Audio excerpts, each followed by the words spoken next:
I'm going to let people fill in. I don't have an agenda, but it's Super Bowl Sunday. I've been working on this new backdrop, and we're going to have a live stream watch party, if that's a thing. Hopefully people are into it. I'm going to be running our D&D campaign tonight at 7, which will certainly conflict with our watch party. But my guess is if you care about football, you don't care about D&D. And if you care about Dungeons and Dragons, you probably don't care about football. There's a very narrow set of in the Venn diagram, the intersection is super narrow.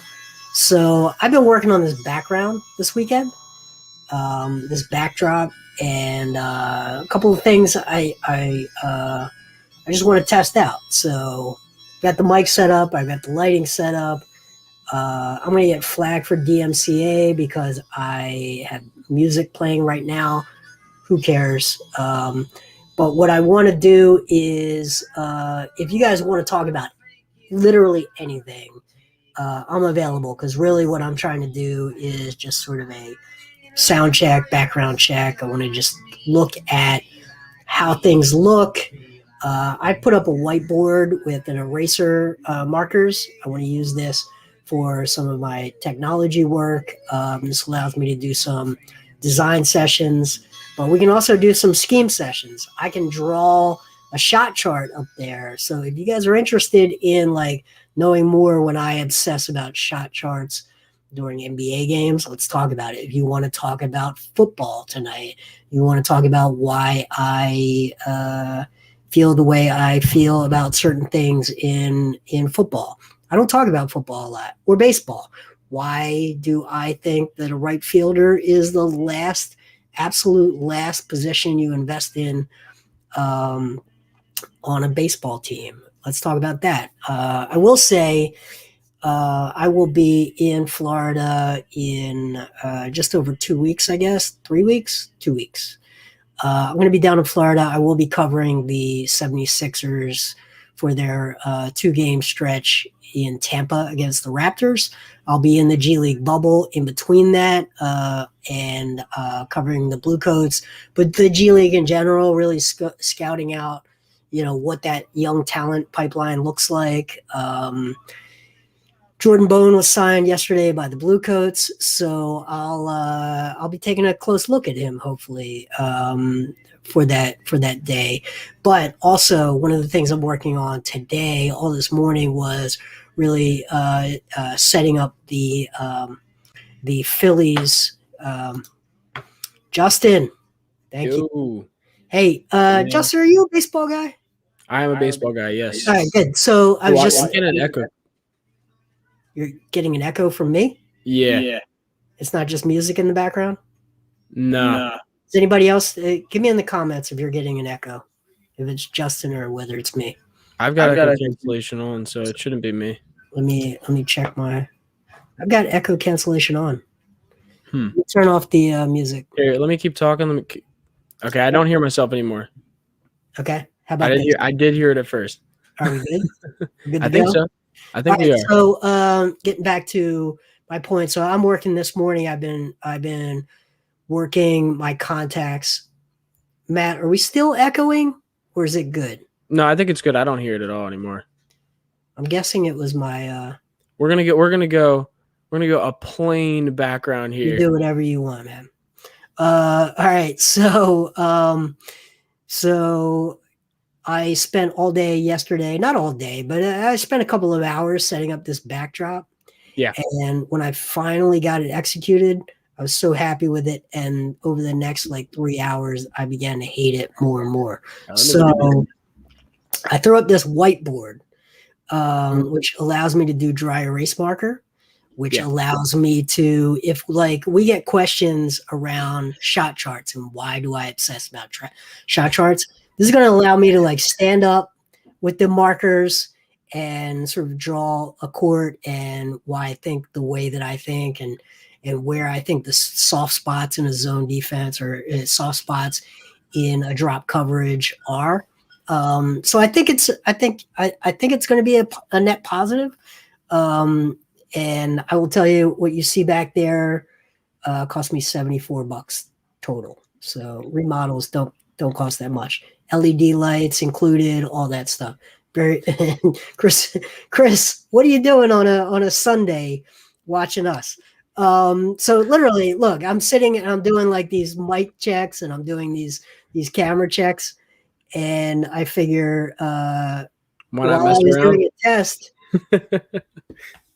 yeah, Steve, I've spent basically my entire adult life, but I am a very early digital native. People don't know that about me. You might think I'm in Chris is waiting for wings in the car. Thank you for watching, Chris. I mean, you're the best. What's up, Coil? Thunder Dude. It's good to see all you guys. We're oddly like we don't have any good reason to be on here. So Nope. anyway, back to my point. Phillies. I'm going to be in Florida. I'm going to cover the Sixers, Raptors. I'm going to cover the G League bubble, but Phillies preseason training camp. What do we call it? Spring training starts on the 27th. I was planning on being down there until the 26th anyway. I think I'm going to extend my trip and go hit spring training. So we're working with Phillies PR right now to make that happen. I'm pulling a couple of strings. I'm working a couple of my background angles because we really want to amp up. As tough as I am on the Phillies, and anyone who's heard me in like Potadelphia, Deservingly so. Yeah, I really. Those of you who have known me for a long time, for decades, know like I know a lot more about baseball than I know about basketball. Like most of my basketball knowledge, and Brian Baker and I were just having this conversation. Most of my basketball knowledge really comes from the fact that I played soccer for 20 years at a high level, and there are a lot of similarities. I do play basketball now more than anything else because you can just pick up a ball and go to the park by yourself. It's very hard to throw a pickup baseball game, right? I actually really like level with you on that too, because that's the same thing with me. Like I played baseball my whole life and I wrestled my whole life. And when I got to college, it was just basketball was the easiest thing to pick up. And so I started playing pickup in the gym, and that's when I started watching it a ton. And so that's how I got into basketball. So I hear you on that one. Yeah, exactly. It's like the game you can play like that, and golf is the game, and maybe disc golf is the game you can play for the rest of your life. Baseball, quite frankly, I played until I was 26, right? So we got some questions. I'm going to hit the questions. With baseball, basically, when your eyes go, right? Mm-hmm. When these came, baseball was over. Like I couldn't. What were you in baseball? I was a center fielder. Okay. Lead off, center field. I have two things I hang my hat on as far as baseball in my career. Once stolen bases were allowed, I averaged more than one stolen base per game played for my entire life. Ooh, and Blevins got some speed. Yeah. I ran a 4.6 as a senior in high school. 4.6. That's not bad at all. I mean, for a professional athlete, that's right. That's very good for high school. Yeah, that's very good for a 17-year-old. Definitely. And the other thing, as a senior in high school, I averaged more than one run scored per game. So there's a lot that goes into run scored, a lot that goes into that. But basically, I could convert a walker hit into a triple a lot of times. At the high school level, like there's not a lot of good catchers, not a lot of guys throwing 80. So there's a lot of different ways to basically get from first to third. But yeah, like being a center fielder, you see the entire field. You have to understand the pitch counts. You have the angle on the pitcher, so you understand situations. You understand whether the pitcher is trying to work a guy inside, outside, and what that means as far as even if it's like 2 steps to the right or 2 steps to the left, or getting a better jump. You understand. You can see the way that the hitter's feet are set up, whether it's to hit opposite field or whether to pull. Anyway, I'm very excited to hit a training camp because I have many a spring training because I have many thoughts on baseball. No, listen, I'm glad we can talk about baseball a little bit because like baseball is my like original background as well, and basketball I got into a lot in college. Like it's like my obsession right now, which is good and bad because like I love it. But baseball is like the stuff that I feel like I know the most about when it comes down to, as they would call in football, the X's and O's. Like that's what I know the most about. I played left field and right field in my last years of playing baseball. So why don't you go through, because let's get into it. This is random. Yes, sir. Thunder says it's random, so why don't we just get into it? Because I think playing left field is totally different from playing right field. It's completely different. Both are totally different from playing center field. So tell me about, because I have very strong thoughts, because I've been stuck in right field. It's a whole different game. Oh my God. Especially like recently I played softball leagues, and it's even worse in softball.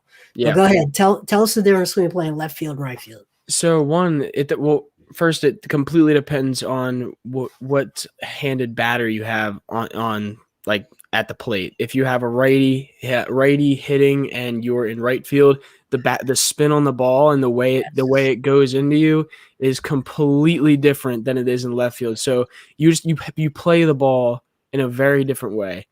It's the same thing for lefties and righties. It's just the opposite basically. Yep. So the curve, the way the ball comes off the bat is always different. Yep. That's like the main thing I would say.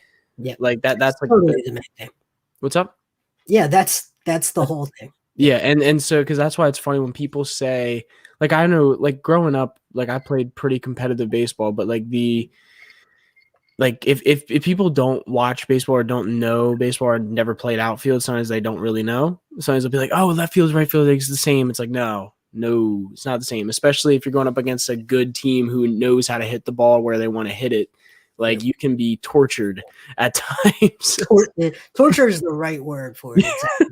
I don't know if you've played on a softball team yet. You're probably too young to have to do that, and you're not like a 270-pound guy that was like probably useless in high school. Probably struck out a ton in high school. Well, I stopped playing baseball my sophomore year of high school. Okay. So I haven't played baseball for a pretty good amount of years now, but like when I played a lot, and I played for a pretty competitive team. Yeah. But I just kind of fell out of love with playing baseball because I played so much. So one of the things I just love the game. I truly do love the game. I have my gloves right over there, but everybody's got a baseball glove. Yes, sir. 3 feet from me, I have a bag with about 70 baseballs. Damn. All usable, because one of the things I was able to do and it's a Sunday, but it's winter, but from spring to really like November every year, when my kids were younger and they were like 13 to like 17, we have a great neighborhood. We have 2 baseball fields behind let's talk wiffle ball. Yeah. I have wiffle ball stories. That's not a half bad idea. Hey, we have a wiffle ball stadium like 15 minutes from me. Yes. A wiffle ball stadium. Yes, we do. And wow. I have wiffle ball stories. But anyway, we with my kids, we had this great neighborhood. The big reason we bought this house was we could walk to 2 different parks without them having to cross streets, right? And I raise my kids with very simple rules. Like if it's 50 degrees out and it's not raining and it's daytime, get your ass outside. I don't want to see you till dark. That was how we raised them. But to do that, you had to put them in the right neighborhood with the right outlets. Yeah. We have a full size and a little league field behind us. Right, we have two fields. So one of the things we would do is play Sunday pickup baseball. And we're not talking about like crazy speed. Nobody was throwing more than like 60-mile-an-hour pitches. Yeah. But we'd get like 8-on-8 games. Like every Sunday, we'd play 8-on-8 games. As recently as like 5 years ago, we were playing all the time. We were playing basically every Sunday. Yeah. But you're exactly right. When I went to play softball, I don't weigh nearly enough to hit it over anyone's head. So the only thing I could do was, even playing baseball, it was all about ball placement for me. I could hit it where they ain't, right? So if you want to shade me one way because I'm a left-handed hitter, I'm gonna just hit into the gap. If you leave me a gap, or if you crouch, I'm going to hit it down the line. I'm going to go opposite field. So I was able to, I had really good hand-eye coordination. I can hit opposite field. I can cut the ball. I can pull the ball, right? All that stuff. So I've just played a ton of baseball in my life. No, I get that. Yeah, at 24, my eyes went from 20/20 vision to needing glasses. And I was in it's like a sponsored just below single A league here in Delaware. My average hitting average went from 330 to 230 in one season. Wow. And I knew I was cooked because, basically if you can't see the ball, you're screwed. Yeah, if you're not on base, you can't steal the base. Yep. Right? You can't score. So I went from like just having a plus 500 on base percentage to and being able to hit 85-mile-an-hour fastballs and off speed stuff to being completely useless on a team. I'm so bad now that the last year I played softball was 2 years ago, and oh, we got Ty with us. Okay. What's going on? You guys are talking high school baseball and wiffle ball. I couldn't pass it up. Yeah, why not? I went onto a softball team with a bunch of old buddies, and I could, basically put that spin like you're talking, Justin. I could put that spin, work those lines, and try to eke out a double. But I was in an old man's league, which allowed pinch runners. Yeah. One pinch runner per inning. So I've never been more sore in my life than like 2 years ago playing softball, where I would get on base, score, and pinch run for the guy that knocked me in and have to run around again. Man. And I would ride my bike to the park. Probably stayed in some good shape, though. I'll tell you that much. What's that? I said you probably stayed in some pretty good shape, though. I was in pretty good shape. I think I was still shocked at how gassed I would be and how sore I would be every Monday morning because we'd play Sunday nights under the lights. Yeah. But I was so bad in the outfield, so bad because I'd play right field. Dude, so actually, like real quick before you say it is amazing how quick you can lose your skills in a sport when you haven't been out of it that long, because that's something I've really noticed is like one thing that I was like, and I noticed it as I got older too. Like when I was younger, I was decent at like tracking the ball. Yep. Like I was pretty decent at tracking the ball, and yep. I wasn't very fast when I was younger, but I was able to track baseballs and I had a really good arm. So like I was able to be good at that. I hit a growth spurt. And all of a sudden, like I couldn't run the same, and I felt like my head was bouncing every time I was running, so I couldn't track anything. I was like, what is going on here? I think baseball is one of those sports for sure, though. I think that's one of those diminishing skills in a heartbeat because of how much time is involved. Well, that's the thing is like when and that's what honestly got me out of baseball a little bit was my like I had a late growth spurt in comparison to a lot of the guys on my team. So like I didn't like hit like I was like 5 foot tall my freshman year of high school. Mm-hmm. And then I all of a sudden I shot up to like 5'5" between like my sophomore year and my junior year. Yeah, and so like that in between those years, like all of a sudden my arm, like I could not aim a ball. I couldn't like everything went. The only thing I could do is I could hit pretty well because I made good contact with the baseball and I had a good eye with like not swinging at bad pitches. And so I would get on base a lot, and that's literally what kept me playing for a while. Was like I could get on base and the team and my coach liked that. But other than that, dude, my fielding went down the hole. I couldn't put a ball where I wanted to go. I couldn't do anything. I was like, what is happening? I had the yips. Did you ever have the yips in yes, like that was my junior year? I had the yips in the outfield where I would always skip a one hopper to the cutoff man. For like 10 games straight, I could not, like, I could look at him. We'd make eye contact, and it would one hop to him. When I got to college, they threw me out in the bullpen. So I went from being a position player to just a pitcher. Came home over the summer to play in like a pretty elite Twilight League, and they wanted me to play defense and hit too. And you were terrible. I haven't picked up a bat. Terrible. So I got to college, and like in high school, I was a good hitter, but it's like it left me so quick. I picked it back up in a couple of, like after a little while, but it was crazy. Oh yeah, and not only are you like you have to ramp up, but you now are at competition that knows how to pick you apart, right? Yep.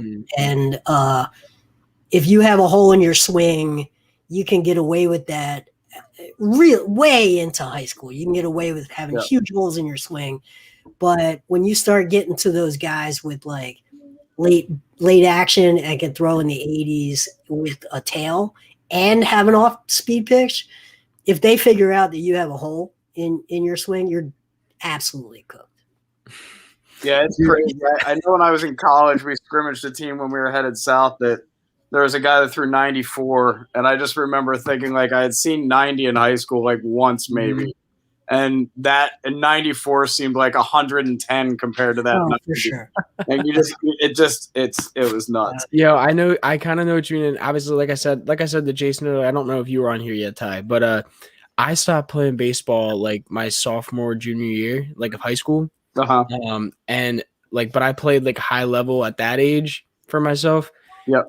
But I remember when I was like, probably when I was like 12 or 13, there was this kid who played for Springford. I don't know if y'all know where Springford is. No. But it's like 30 minutes from where I live. But there's this kid near Reading, like 20 minutes from Reading. See, I didn't know you were that far. I should know where Springford is then. I'm in Lancaster, so okay, yeah. But anyway, the kid was like literally throwing like 85, like low 80s when we were 12, and it was utterly ridiculous. And he was a lefty too. So, and like mind you, my dad's a lefty. So actually growing up, I had a little bit of an advantage. I was a righty, and then I tried switch hitting for a little bit, but I just didn't like it that much.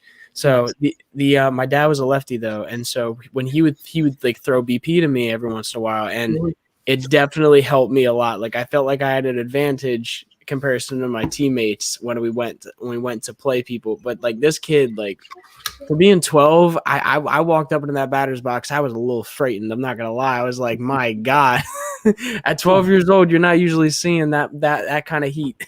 And the angle it's coming at. I mean, if he's throwing 3/4 versus over the top. Well, and at 12, it's probably not a full size field. Oh no, it's not. It was like how. I don't even remember how. 50-foot mound. Little league field, 220. Yeah. Probably something like that. I don't know. I don't remember. I was just like, holy shit. 48 to the mound. Yeah. You know, do you guys know the tournament Sports at the Beach? Yes. Yeah. It's in Delaware. A lot of the guys that I coach go down there every year. It's in Delaware near Rehoboth. Yeah. Yeah. That's a tournament that me and like basically every team I've been on, we would go down there and play a lot in Delaware. I think I can't even tell you how many times I've been down there to play in that tournament, but it was so fun when you're like a 12-year-old, like 13-year-old, like that field, the fields they have down there have like sized fences, and then the balls they use there, they juice the balls. Like the balls are all like not like their own, and so you can hit bombs at that stadium, at those stadiums.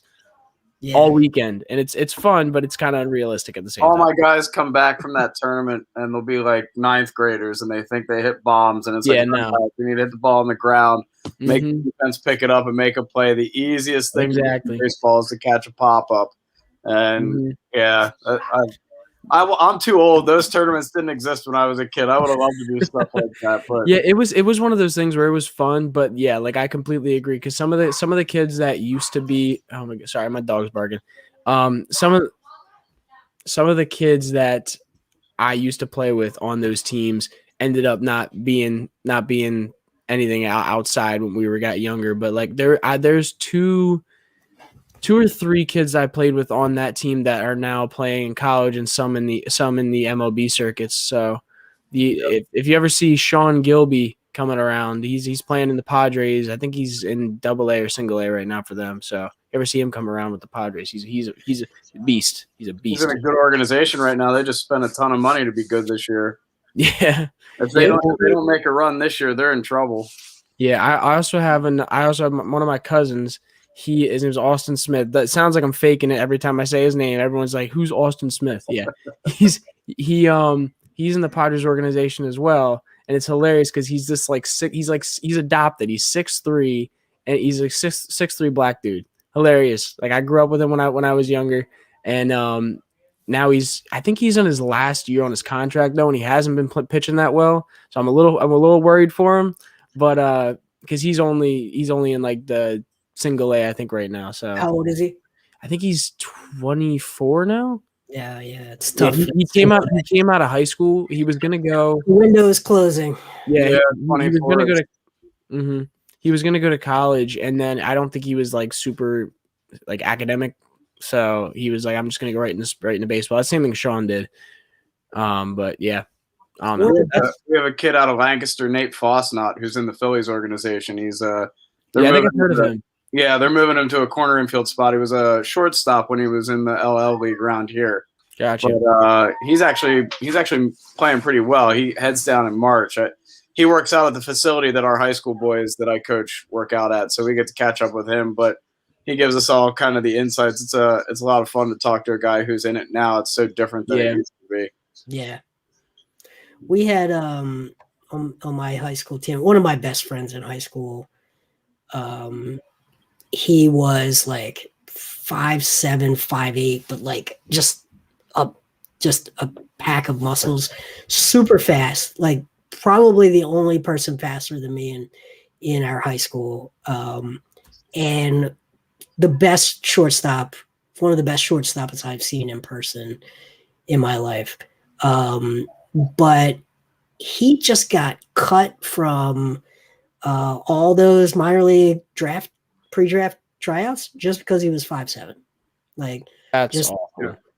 That's how tough it is to like each level will cut you for different reasons. Yep. We had this one game though, speaking of the Delaware Beaches, these guys from Seaford High School came up, and they had this kid named Moose who I think he made it to like AAA before washing out.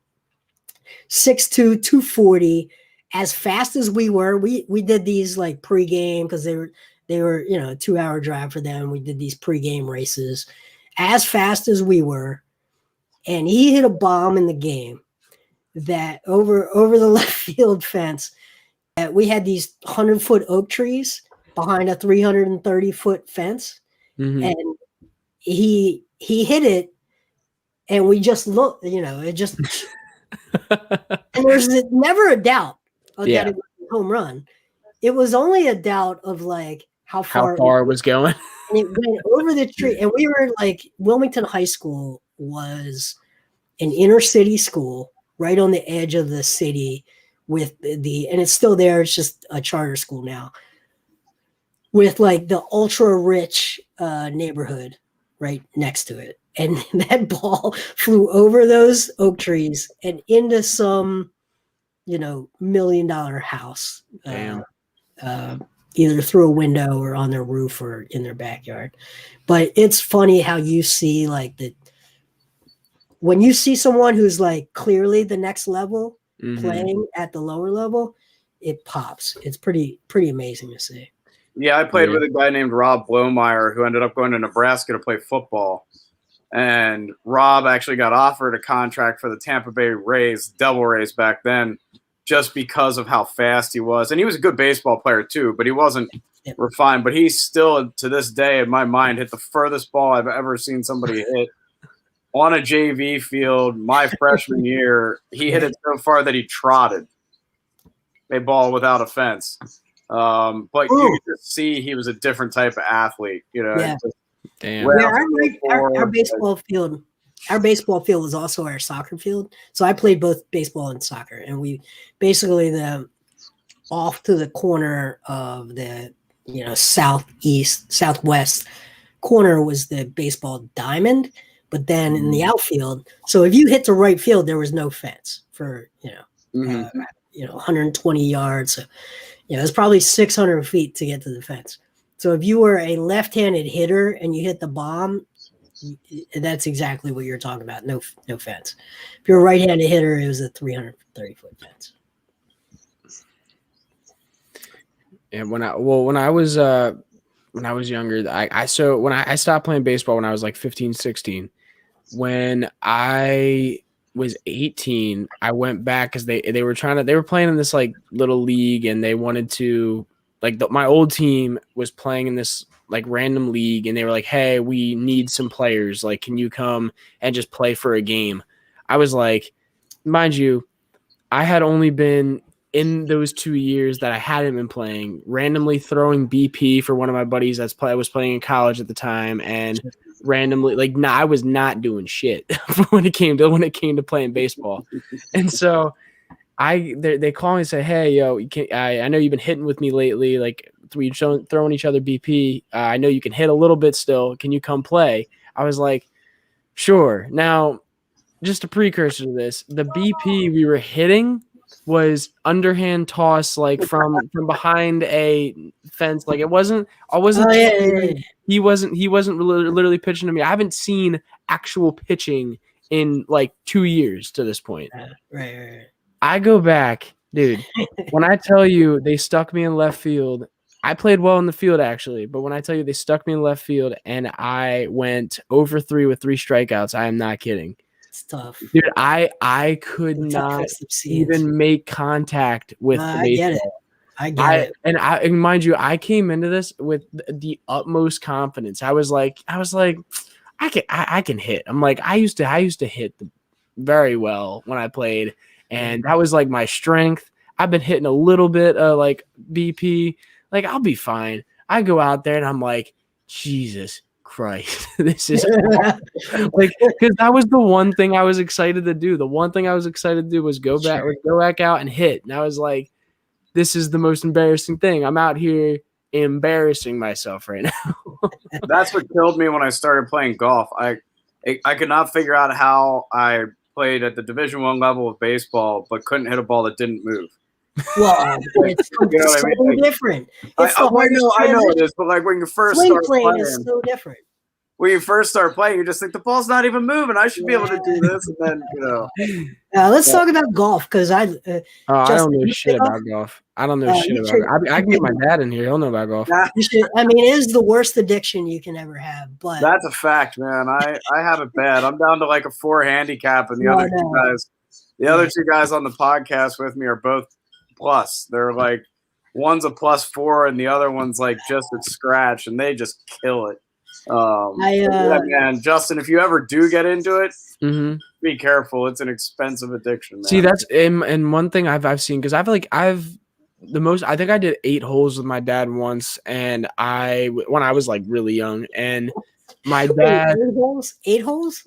Is 9 holes? We're 9 holes. The 8 holes would be. That's how much I watch golf. 9 holes. Like, fuck it. I'm not even finishing. I'm gonna sit in the cart for the last hole until we get back to the club. So I think that's the most I've done like on an actual course. But other than that, I've done like I've gone to the range with him before more than a few times. Sure. But it is the most technically like taxing sport. I think they're like one of the most taxing sports technically I think there is. Trying to make one little wrong movement and like, or even one little turn, like it don't matter. Like you're screwed.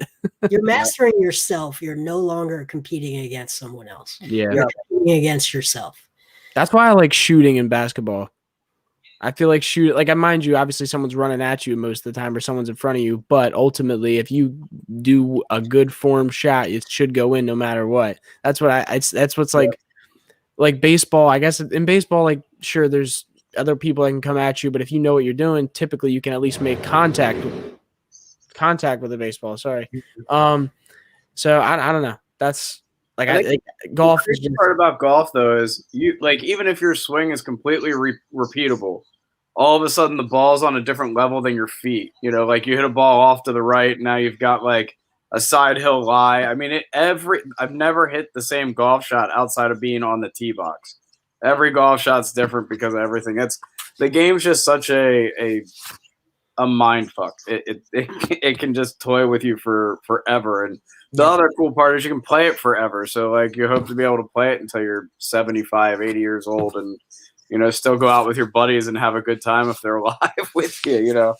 But yeah, Justin, if you don't want to spend the kind of money or make the kind of investment or have the emotional, intellectual investment, play disc golf. I've actually played disc golf before. I play, you know, twice a week probably. And do you really? Oh yeah, for sure. That's awesome. I've played for years. I'm not bad at disc golf. It's a lot of fun. We have a bunch of courses here in Lancaster. Yep, we have Book Miller, Akron, Her Park, Muddy Run. There's one outside of it's a little bit further than Lancaster. It's near not Carlisle. What's Klein's Run? It's a very hilly, a lot of vertical to it. Okay. I'll have to think about it. But yeah, I love playing new courses all over. I've played all over the country. I probably played disc golf in 30 states. That's awesome. Yeah, because you can travel with your discs much easier than clubs, with your club. sure. Yeah. They have a course at Shippensburg. Yeah. Yeah, on campus, and there's another one that's like close to campus as well. Yep. There's probably 20 within an hour and a half of Lancaster. Yeah. We're very lucky in Delaware that we have two like national where they'll do national tournaments, but we have 7 courses that are all very different here. Yeah. So you can play different style. You can play an open field. You can play a very technical wooded course. If you're in Delaware, you've played Brandywine, I'm sure. I have played Brandywine in every condition. And what pisses me off about Brandywine is when they play nationals there, they choose like the most gentle weather day in June where there's no wind. Yeah. I'm like, fuck you. Come here in March when it's 30-mile-an-hour winds uphill in your face. Go fuck yourself, pro. Yeah. Tell me that you shot a 54 at Brandywine. Come here when it's 30-mile-an-hour winds in your face. Dude, how do you even? So the first time I ever played disc golf, it was windy as hell, and I honestly gave up in like the middle of them. Like, I cannot throw this shit right now. It's not working. Yeah, you're not making it through a whole lot of stuff, man. Yeah, you're not making it through a whole lot of rounds, man. 9 holes of golf, halfway through the disc golf. Listen, when I went through the 9 holes of golf, I think I might have been 8 years old. No, I'm messing with you. You can't play disc golf at 9 years old. You can't do it. Can't be done. The thing with disc golf is just the grip is so like if you've thrown a normal frisbee and you try and throw a disc golf disc that way, it's just not going to work. It's all 4 fingers underneath the lip and making sure that you get a good pull from the elbow out. No one taught me how to do it. I just went out there and was just winging them with some people. This did not look pretty. Well, one of the things when I talk about Ben Simmons and his ambidexterity, disc golf is actually a good analog for me personally because I'm left-handed and I played baseball growing up. My hip turn. So my hip load and my entire like load up is centered around my left leg blasting into golf is the same way, right? Into my step. Right? Think about a baseball swing, right? So you step in, you shift your weight from your back leg to your front leg, and then you turn your hips, right? That's how you generate all of your power. So when I went to play disc golf, none of that applies if you're trying to throw a disc with your left hand. So I play disc golf primarily right-handed. So do I, man. That is awesome. I'm a left-handed pitcher and hitter, and I throw a disc golf right-handed, but I putt left-handed. And I putt left-handed because you got the fine motor skills from the wrist down. It's more natural. Oh my God, weird. That's hilarious. Yeah. So what I do with disc golf is that's exactly right. So I don't have good fine motor skills with my right arm, right? But everything else generating power and distance is right for that. But I will flick. So there's the backhand throw, and then you can flick with your forearm. Yep. And I'll do that left-handed. So I have like many different ways that I can throw a disc.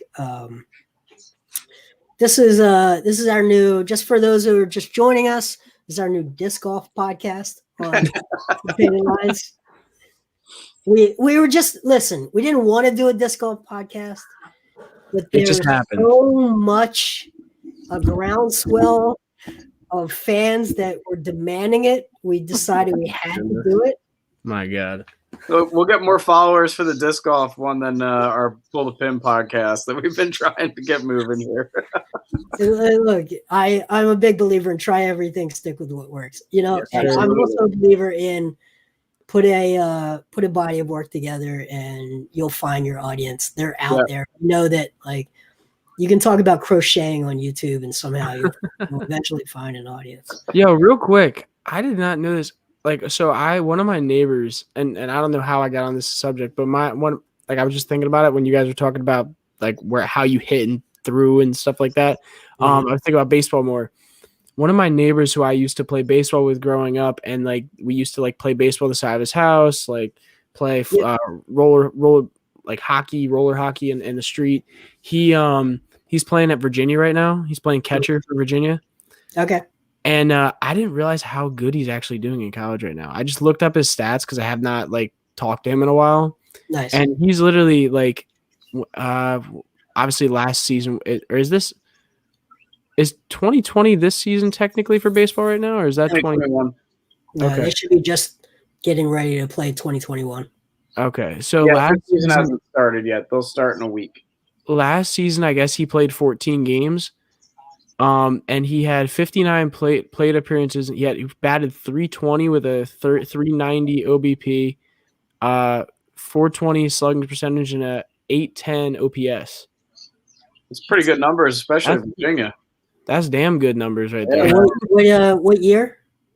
Last year.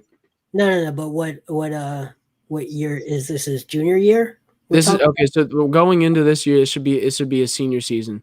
So 2000 junior. Yeah, so that was he was 21 when that happened. So I don't. As a catcher, that's great. So it really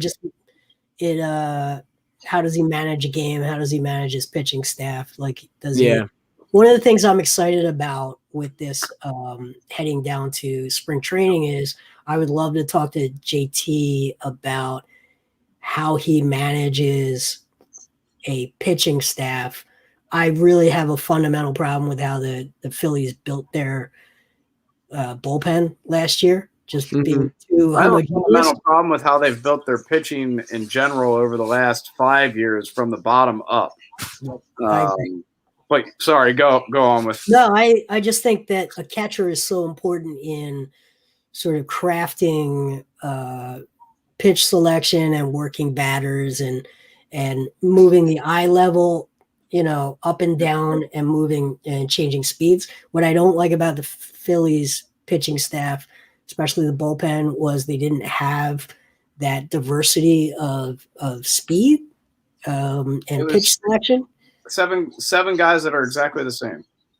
And what do you do with that? It's like any professional hitter is going to tee off on that. Yep. Yo, I'm gonna be so honest with you. Watching, like, I literally have had a very, like, I can't watch them. Like, I literally cannot watch the Phillies at times because the pitching is anemic. And like, I like am so, like, I pitched a little bit growing up. Like, I was a decent pitcher before everyone got bigger and I stayed small. but like that was just like, it's so hard to watch how, like you said, it's like they throw the same thing at them damn near the whole week, the whole game. And it's just like, can we get a little bit of diversity in this thing? How do you go down to Miami? And don't get me wrong, Miami was good last year, but they haven't been for a while. But every time we go down there, some kid that I've never heard of throwing 98 with a nasty slider. But the Phillies don't have anybody like that in their organization, and they don't right now. They really don't. When you go down like through the farm system, they do not have that guy that it's like. Well, they did Sixto Sanchez. Thank God they re-signed JT Realmuto, or that trade that would have been a mess. May have made me jump off a boat into the ocean and not even try and swim back. Not even just you. Can you imagine the whole Phillies fan base? How pissed everyone would be if Sixto Sanchez is down there having an amazing career, and we just and we had JT for a year and kind of 2 years. Yeah. Oh my God. I say this all the time, but it's true. I literally lost 200 followers on Twitter in the course of a train ride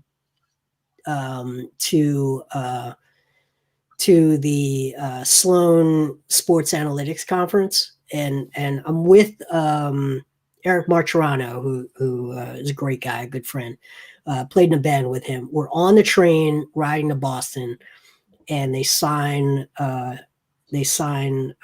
Bryce Harper, and I said, so let me get this straight: you're going to start your entire franchise build with a right fielder. And you have no farm system. Like, yo, I'm not gonna lie. When this all happened, that was like one of my first thoughts was literally why that one? Like, I was like, you could have waited for Mike Trout. You could have tried to go out and get Manny Machado. I mind you, like Manny Machado, like I don't know. To me, like, you like Bryce, like, yes, he's like the face, he's got the publicity act going, he's got all that, but like when you're talking just solid like numbers and what he's good at for a team, to me, like, I want a guy like Freddie Freeman who's going to get on base, he's going to hit for average, he's going to lead by example in that way, not a guy who's going to hit 260 and hit home runs and strike out 200 times a season. I hate the Birds so much. But I would take Freddie Freeman every day, all day. Dude, me too. Yeah. Bryce is great, but he's the final piece. He's not the first piece. Yeah. It's just like I want to build around a consistent guy, and he's just not that. Well, let me ask you guys, since we're on here, we're talking a little Phillies. So the Didi signing him for 2 years, like that they needed to do that. Running next year for some of these shortstops that come up as free agents. I mean, Trevor Story, Javier Baez, the kid that just went to the Mets, Lindor. Lindor's a free agent. Like, so there's 3 guys right there that are top quality players. We're above the luxury tax, so why stop?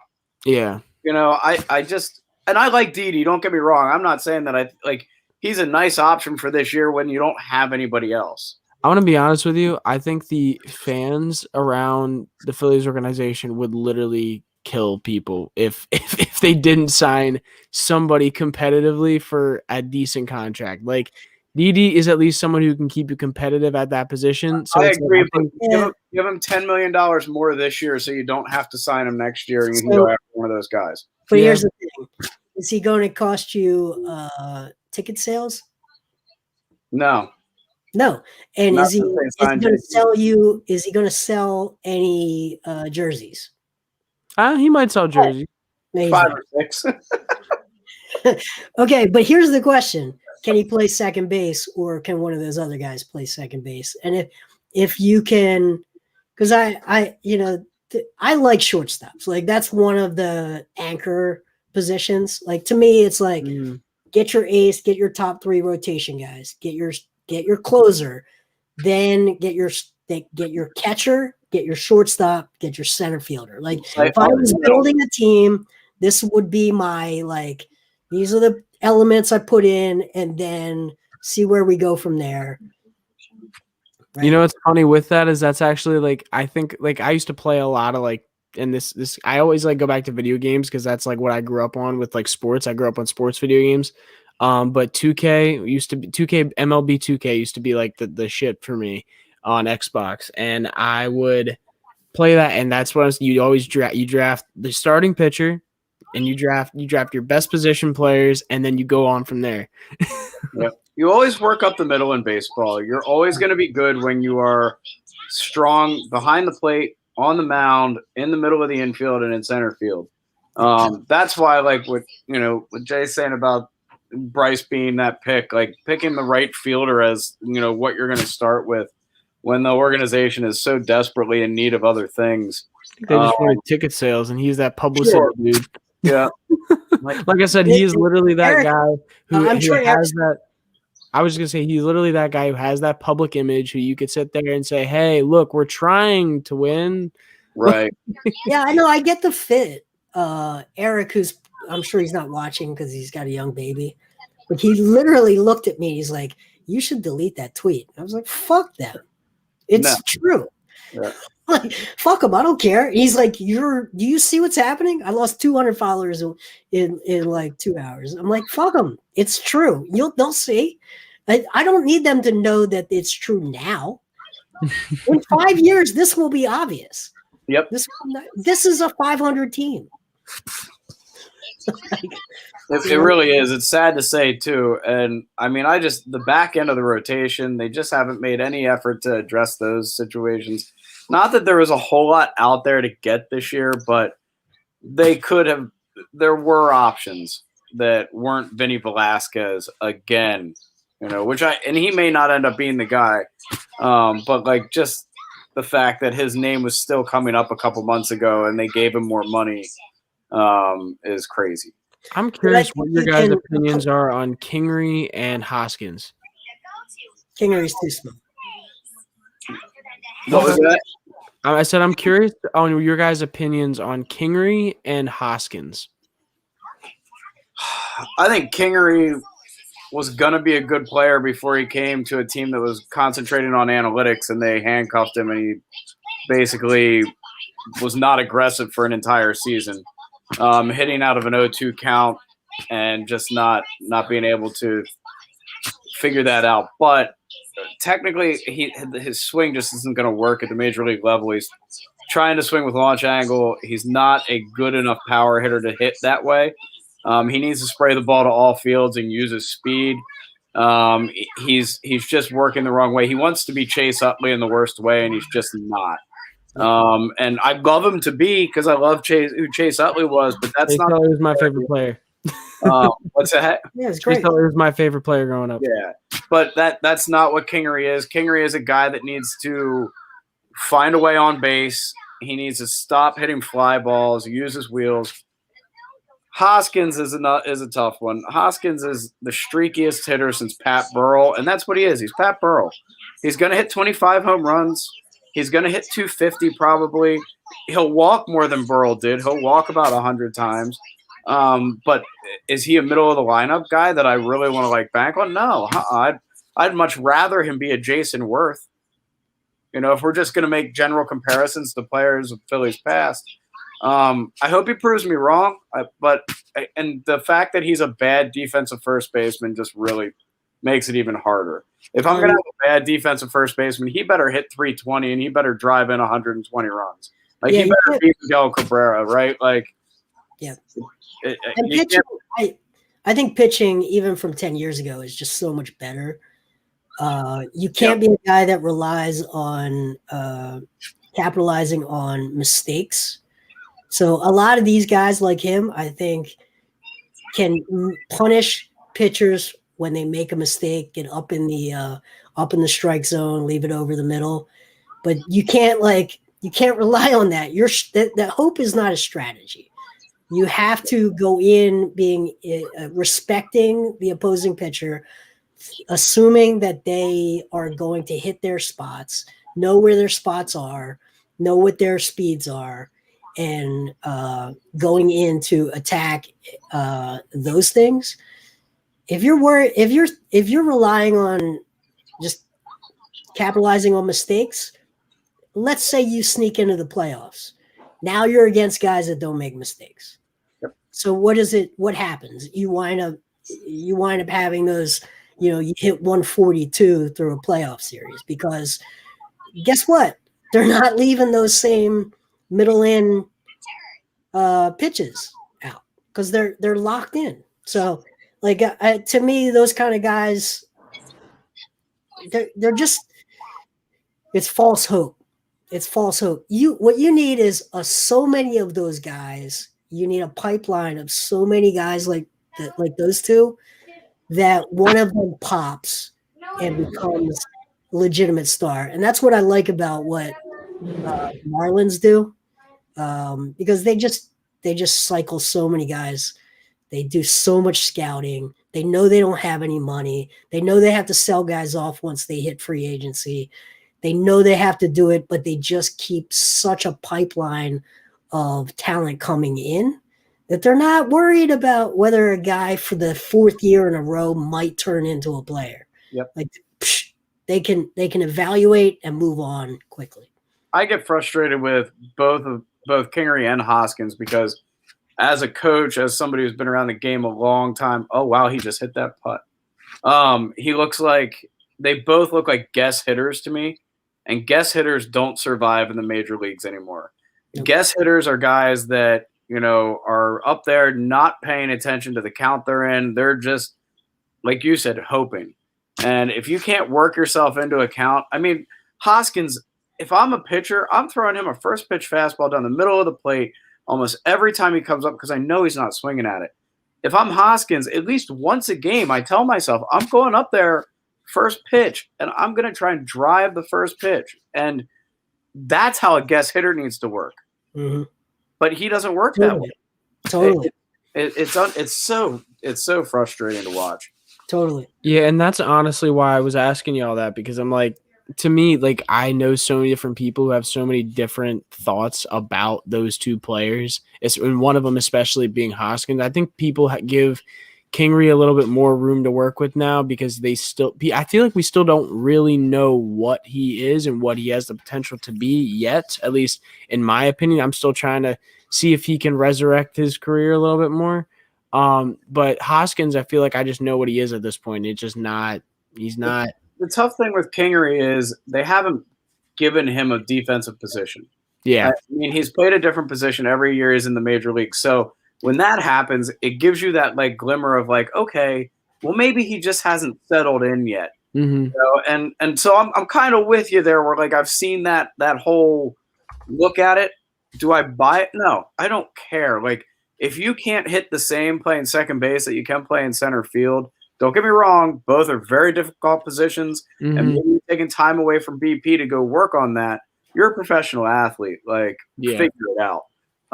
Hoskins, I think you're right. I think we know what Hoskins is at this point. And I want to be wrong.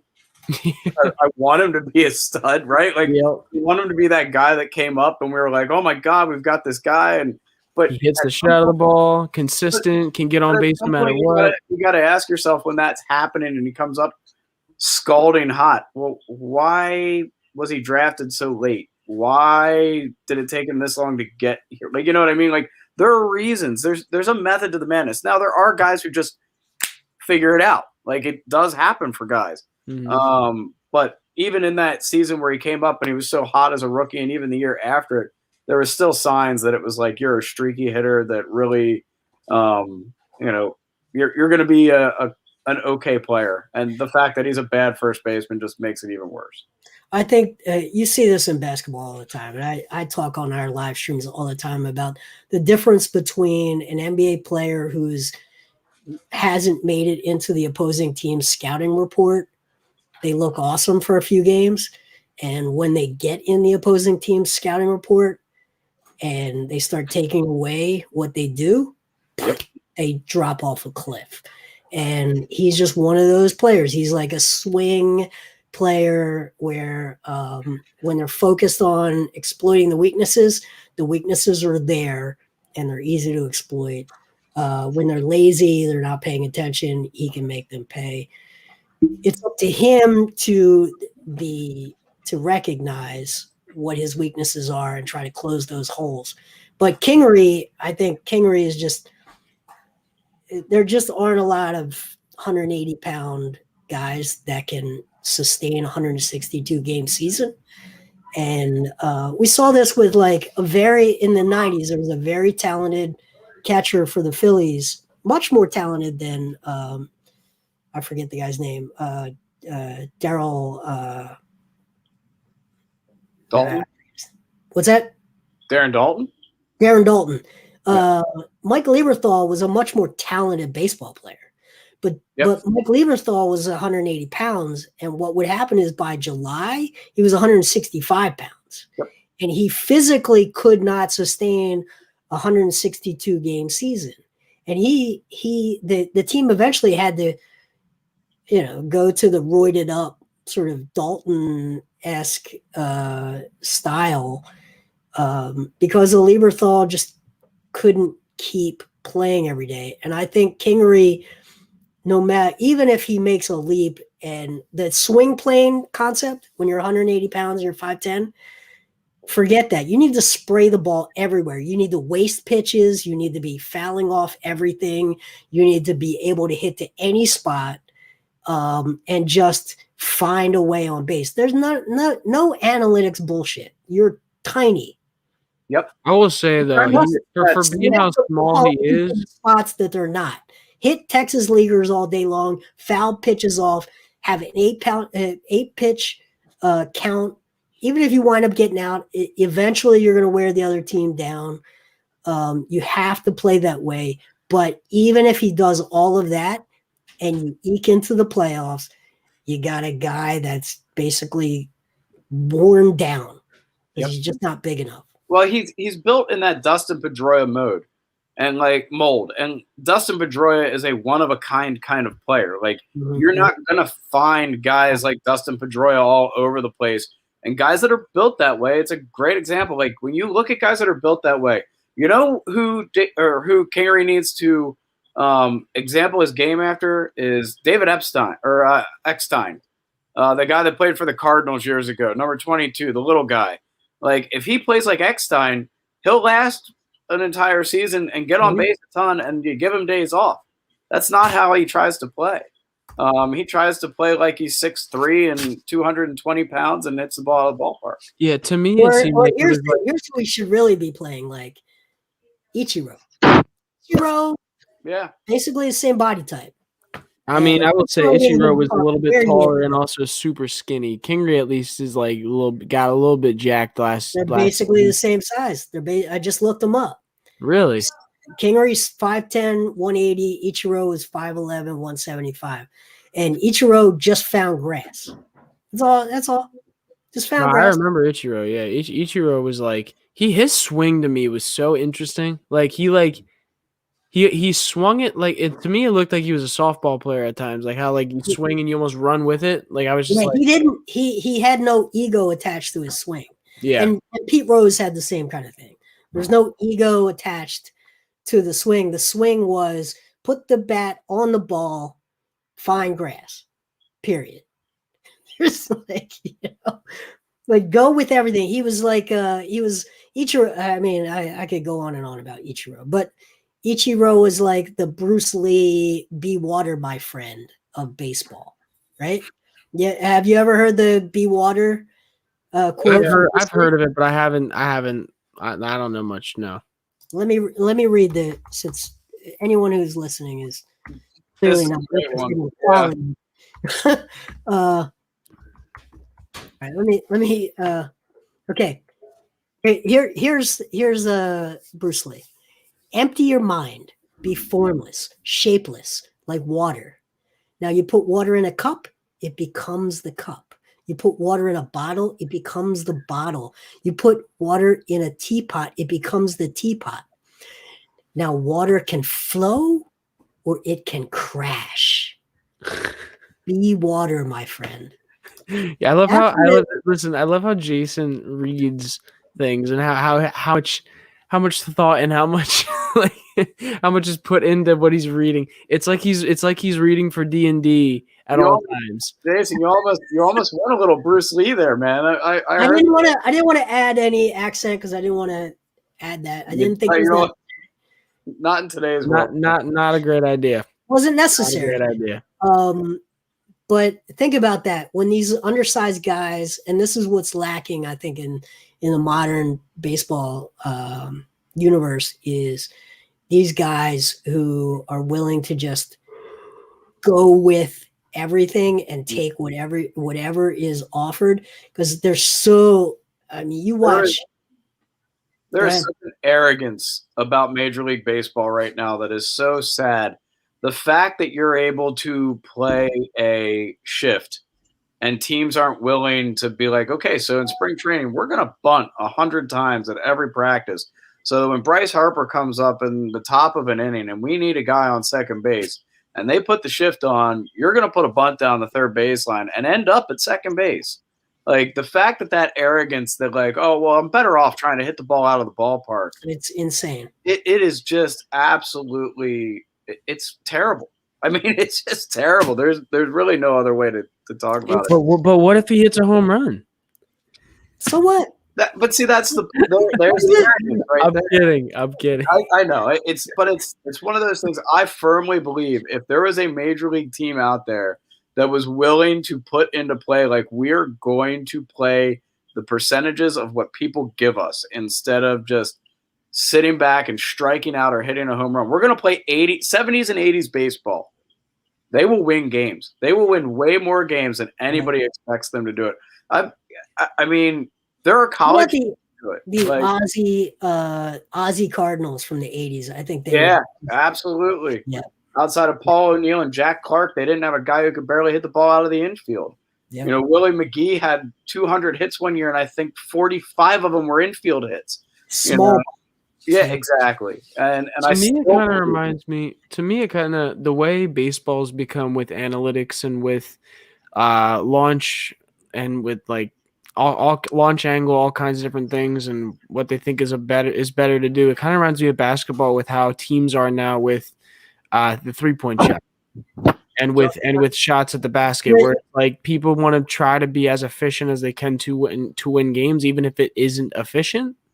Yeah, but no. The thing with basketball is different because baseball is fundamentally a one-on-one sport, right? Mm-hmm. It's played by 9 against 9, but it's fundamentally one-on-one. Yeah. Basketball, creating those, leveraging the analytics creates the lanes for the other style of player to be able to exploit. So it creates open zones. Mm-hmm. So baseball, like the shift, imagine if you had a player who forced the shift, like a Bryce Harper, that would lock in the defense to that shift for your next guy who is Ichiro, who could then exploit that defense. And that's what basketball is. It's real time in the fly.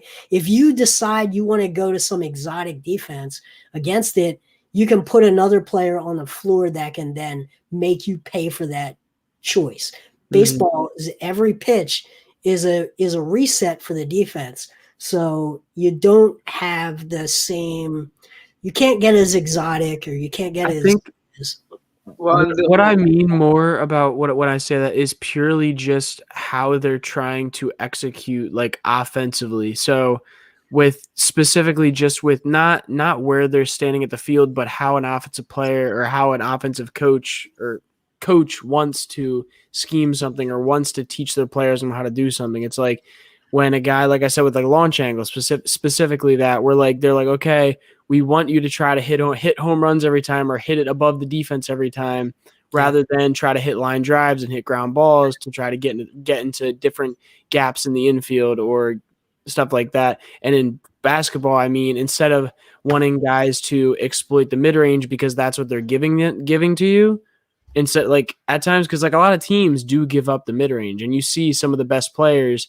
in the league who average the most points at times, they take that. That's what they take those spots. So it's like, to me, that's like, those are guys that kind of are skewed from, they go differently than what some coaches want. Like a lot of coaches are like, okay, hey, analytically, you can get the most points for this, just like, hey, you can get the most points for home runs. But and just like basketball, you can get more points if you hit threes. But it's just percentage wise, typically it just doesn't make sense. If that the launch angle thing, though, what kills me about the launch angle thing, the only reason launch angle is called launch angle now is because of TrackMan and hit tracks. Launch angle has always been there. There have been players hitting with launch angle since the beginning of baseball. Yeah. I mean, it's not a new theory. It's just now we measure it. It's just talked about more now. Right. Now we measure it. You know, the problem with launch angle now is that you've got guys like Scott Kingery who think that that's how they're supposed to hit. Before you could measure it, those guys were told, you're 5'8", 160 pounds, hit the ball on the line and on a line and on the ground and run. Exactly. And that's the big issue with launch angle. But guys, I've got to bounce out of here. Thank you so much for having me. Hey, thanks, Ty. I had a blast. Absolutely. Yeah, it's both of you guys. Yeah, thanks, Ty. I think let's go to Ryan Howard, right? So he was the probably the prototypical hit him over the defense, but you could very clearly during his career tell when he was going to go on a cold streak versus a hot streak. And the one way you knew was when he would hit a home run to sort of, let's call it center left field. And he was willing to go with an outside pitch and drive it to not left field, not center left, not into the gap, but sort of like, you know, on that 70-degree angle. He had the ball came off his bat so odd to me because of how he swung. Like he was massive though. Yeah, like he swung like it literally looked like a golf swing. Yeah. And then the ball would come off and it would like like even if he hit it and it went opposite field, it looked weird. Like I don't know. It just he was big enough to when he would just embrace making solid like back to the B water, like when he would just embrace going with the pitch and just making good contact. He was just Godzilla. Yeah. But when he was trying to like force the issue and hit every pitch to where he wanted it to sort of hit the 490 footers, guess what? A 490 foot home run counts for exactly the same amount as a 345 foot home run. Exactly the same amount. And I feel like the entire league has gotten to that point where we have to like just be perfect all the time. Do you think that's because of the like and them wanting to have the wow factor and be perfect all the time because they want people to watch the game? Because like I feel like a lot of people are just bored with watching baseball now. No, I think that there's a spreadsheet. There's many spreadsheets that will tell you that, you know, it's analytically best to hit over a shift rather than play against the shift because they're coaching and then they start coaching to pull everything and they're not coaching from a low level to hit opposite field, especially against really good pitching. Again, the pitch, if you ever go to a game when you're allowed back in the park, I'd really recommend going like second level behind the plate so you can really look down and watch how, because that is a great angle for watching the approach that a pitcher has to a hitter. And the pitcher is, when they put the shift on, the pitcher is also pitching to spots that are going to encourage that player to hit a foul ball, a pull foul ball, or or hit into that shift. So they're not pitching. They'd have to make a mistake to hit to go outside, and that just for a pull hitter when on an outside pitch that translates into a shot right up the middle, right? Yeah, which are very dangerous for a pitcher. But they're really trying to just bust in, and then throw an off-speed pitch away to finish a guy off. There's just a lot of craft in the pitching side, which is awesome. yeah. But the hitting side just isn't adapting. Anyway. And that's why pitching and like getting away a little bit from Ryan Howard, but like that's why pitching is just it's such a skill set because and that's why it's so hard to find guys that are amazing or at that level with it. Because if you have the amount of control you have on a ball, like if you're a guy like Max Scherzer, a guy like Roy Halladay who has the amount of movement, the amount of control on your pitches, it's just you're gonna have a successful career because once you know a guy's tendencies on the other side and you can play to their weaknesses, it's like it's like you said, if you have a hole in your swing and you have a guy on the other side who knows what that hole is but can also execute what he needs to, like that's the big difference in a great pitcher and a good pitcher right there. And it's just I've seen like some pretty damn good pitchers play in their prime. Like I just because when I was watching baseball, like that's when I watched baseball is when we had Cliff Lee, when we had Roy Halladay, when we had Cole Hamels, all those guys playing at the prime of their careers, and like just watching them execute a game was just the most impressive thing at times. Totally. All right. Well, this was a camera mic check that turned into 76 minutes of baseball talk. Yes, sir. Which is good, man. It's awesome. I appreciate you jumping on, Justin.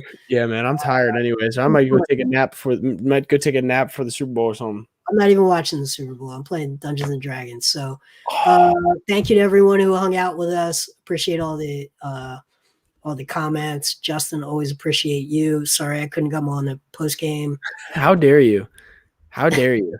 Yo, I hope if anyone is watching, actually, real quick from TPL Sixers watch parties, understand that I did ask him and he had an excuse, and I have excused him, but he has told me he will be on at some time, at least this coming week. So that's good. Yeah, man. I just want to keep you all guessing. So I don't want to look. There's a hole in my swing, and I don't want you all to see me so often that you find out what it is. Oh my goodness. The dad jokes, man. The dad jokes I can't handle. All right, Justin. All right, I'll see you, man. All right, later. Let's end this broadcast.